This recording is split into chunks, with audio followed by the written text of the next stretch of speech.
Don't allow difficult conversations to silence your true feelings.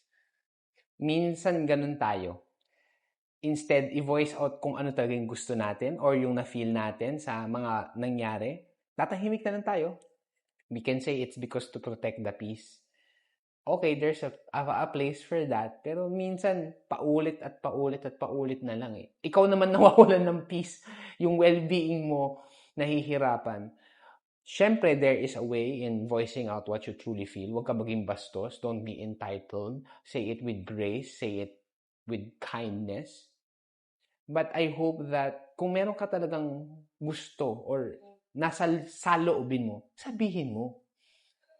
Hayaan mo nang masaktan yung tao pag sinabi mo yun. Kung hindi mo naman talaga intention silang masaktan. Yung gusto mo lang talaga is to say the truth. Kung masaktan sila, then be there for them. Siyempre, truth hurts eh.